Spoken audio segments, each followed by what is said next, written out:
रोते हुए आते हैं सब, हंसता हुआ जो जाएगा, वो मुकद्दर का सिकंदर जाने मन कहलाएगा। दोस्तों, यह एक फिल्म का गाना था। लेकिन दोस्तों, आज मैं सिकंदर से यानी अलेक्जेंडर से, विश्व विजेता सिकंदर से जुड़ी कुछ ऐसी बातें बताऊंगा जो आपको स्पष्ट कर देगी कि सिकंदर वाकई विश्व विजेता था या नहीं। चलिए शुरू करते हैं। नमस्कार दोस्तों, मैं हूं वीरेंद्र के और आप सबको हमारे चैनल में बहुत बहुत स्वागत है।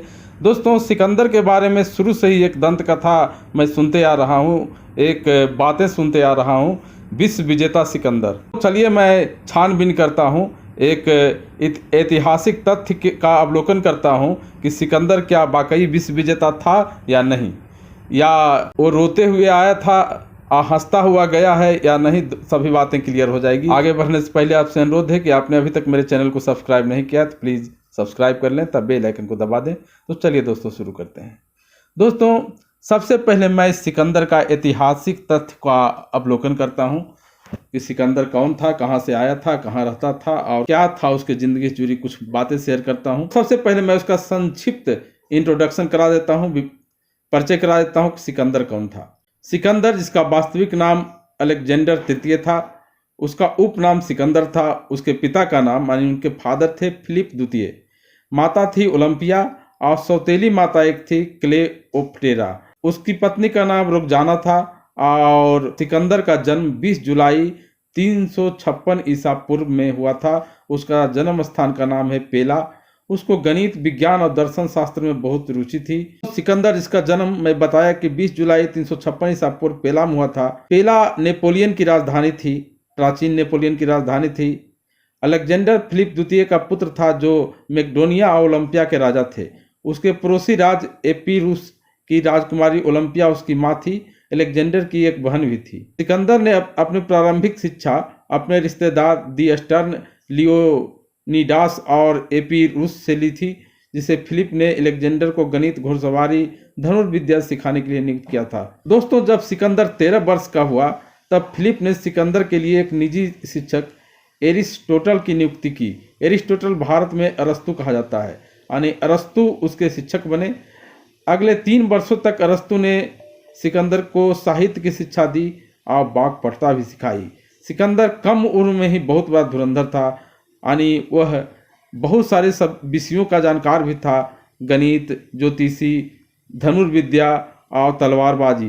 तो एक योद्धा के साथ साथ सिकंदर एक बहुत बड़ा एक ज्ञानी भी था। सिकंदर मात्र 12 साल की उम्र में बहुत अच्छा घुड़सवार और तलवार चलाने में माहिर हो चुका था।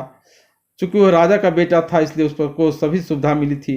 340 ईसा पूर्व में जब सिकंदर 16 वर्ष का था तभी उसके कौशल को देखकर उसे मैकेडोनिया का शासक बना दिया गया था। वो उसका गुरु ही थे अरस्तु, जिन्होंने उसे विश्व विजय करने के लिए प्रेरित किए और उनको बताए कि तुम अपना राज्य का विस्तार करो। सिकंदर बहुत ही कम उम्र में मेडी जनजाति, उत्तर पूर्व सीमा पर पाया जाता था मैकेडोनिया के, उसको मेडी जनजाति को हरा दिया और लाइमलाइट में आया।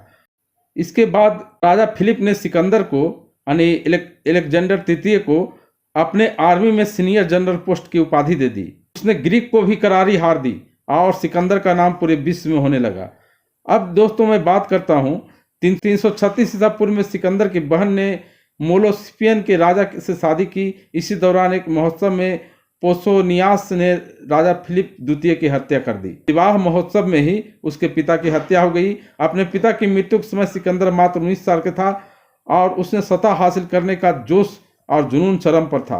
उसने वो मैकेडोनियन आर्मी के शस्त्रागार के साथ जनरल और फौज को इकट्ठा किया, जिसमें सेना को भी शामिल होना था। और सिकंदर अपने आप को, अपने पिता के बाद सिकंदर अपने आप को राजा घोषित किया और उसकी राजवंश के अन्य वारिसों की हत्या करने में मदद की। दोस्तों, बताया जाता है कि सिकंदर जब राजा बना था तो उसने अपने कई भाइयों की भी हत्या कर दी थी। ओलंपिया ने भी अपने पुत्र की इसमें मदद किया। फिलिप और अलेक्टोरस की पुत्री को मार डाला। दोस्तों, कई संबंधियों तथा अपने भाइयों को मारने के बाद सिकंदर राजा बना था। अब मैं उसके कुछ विजय अभियान पर चर्चा करता हूँ। सिकंदर जब अपने उत्तरी अभियान को खत्म करने के करीब था, देखिए वो उत्तरी अभियान क्या था, मैकेडोनिया के सटा हुआ भाग ही था। सिकंदर जब अपने उत्तरी अभियान को खत्म करने के करीब था तब उसे यह खबर मिली कि ग्रीक राज्य के शहर थेबेस ने मैकेडोनिया की फौज को अपने किले से भगा दिया है, लेकिन अलेक्जेंडर और उसकी सेना थेबेस में इस तरह पहुंची कि वहां के सैनिकों को आत्मरक्षा करने का भी अवसर नहीं मिला, सभी मारा गया। वहीं सिकंदर से एथेंस तथा ग्रीक के अन्य शहर भी उसके साथ संधि करने को तैयार हो गए। सिकंदर का ऐसा दबदबा बढ़ा कि सभी लोग उससे संधि करने के लिए तैयार हो गए और 334 ईसा पूर्व में सिकंदर ने एशियाई अभियान के लिए नौकायन शुरू कर दिया। इसी वर्ष सिकंदर ने ग्रेसियस नदी के तट पर पर्शियन राजा डेरियस तृतीय की सेना को भी पराजित कर दिया। इस तरह से आप देख चुके कि सिकंदर उत्तरी मकडोनिया, सीरिया के साथ साथ पर्शिया को भी कब्जा किया। तो सिकंदर की सेना में सैनिक की संख्या बहुत ज्यादा होती थी, इसी कारण उसको जीत मिल जाता था। अब सिकंदर का अगला लक्ष्य था इजिप्ट को जीतना, इजिप्ट यानी मिस्र को जीतना। गाजा की घेराबंदी करके सिकंदर ने आसानी से इजिप्ट पर कब्जा कर लिया। इस तरह जोड़िए 5 देश हो गया। 331 ईसा पूर्व में उसने अलेक्जेंड्रिया शहर का निर्माण किया और ग्रीक संस्कृति या व्यापार के लिए उस शहर को केंद्र बनाया। इसके बाद सिकंदर ने पर्शिया को भी हरा दिया, बेबीलोन को भी हरा दिया। सिकंदर का अगला लक्ष्य पूर्वी ईरान था। उसने मैकेडोनियन कॉलोनी बनाई और एरीजेस में 327 किलो पर अपना कब्जा कर लिया। ओक्टियाल्टेस की बेटी को पकड़ने के बाद उसकी बेटी रोकजामा से विवाह कर लिया।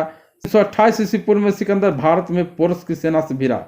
सिकंदर अपने विजय अभियान को बढ़ाता रहा, लेकिन सिकंदर की सबसे बड़ी गलती क्या थी? जब सिकंदर भारत पर आक्रमण किया उस समय भारत में उसके साथ क्या हुआ और क्यों वापस लौटना पड़ा, इसे आप देखेंगे अगले वीडियो में। तो दोस्तों आज इस वीडियो में यहीं तक। सिकंदर की आगे का वृत्तांत अगले वीडियो में कंटिन्यू रहेगा। धन्यवाद।